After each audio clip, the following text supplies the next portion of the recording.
ګرانو مینوالو، زه یم اقبال حسین افکار او دا دی ګندهارا ټي وي د نن ادبي خبر سره ستاسو په خدمت کې حاضر یم. اے د خیبر ستوریا پړک وه ځلا وکړه، تورې تیرې زور شولې تخپلا رڼا وکړه. اے د خیبر ستوریا پړک وه ځلا وکړه، تورې تیرې زور شولې تخپلا رڼا وکړه، تورې تیرې زور شولې تخپلا رڼا وکړه. دا د هیواد سره وینا مینا غواړي ننګ غواړي، دا د پښتون لوی ټبر پت غواړي غورځنګ غواړي، دا د پښتون لوی ټبر پت غواړي غورځنګ غواړي.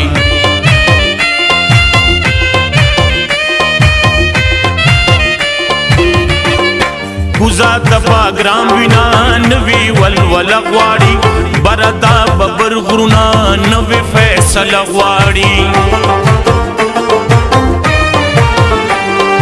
لوی اباسین شور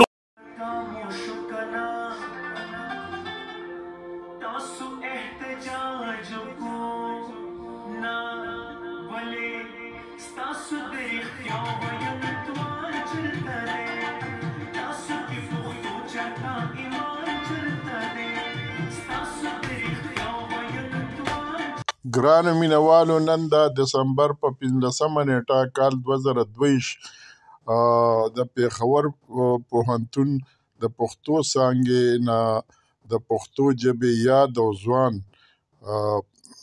سندرغاړی هنرمند ښاغلي راشد خان په پښتو موسیقۍ کې په لومړي ځل د پی ایچ ډي ریسرچ مکمل کو. نن د هغه ډیفنس او د کامیاب ډیفنس نه وروستو د ځوانانو شاعرانو ادیبانو او د پوهنتون د پروفیسرانو سره د ژوند د بیلابیلو څانګو نماینده شخصیتونو ښاغلي راشد خان ته په دې کامیاب تحقیق او ډیفنس مبارکي ویلې ده.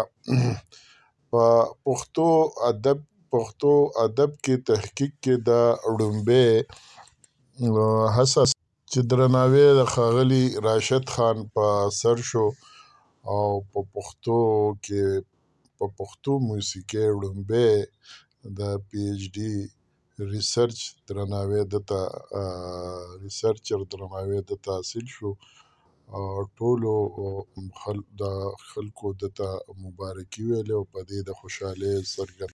زمونږ ګندهارا ټي وي ته چې کومو خلکو ښاغلي راشد خان ته مبارکۍ پیغامونه رالیږلي، په هغې کې ساجد خان باتور صاحب، شعیب یوسفزی، ښاغلی سردار یوسفزی، ښاغلې سارا خان او نور ګڼ شمېر شخصیتونه شامل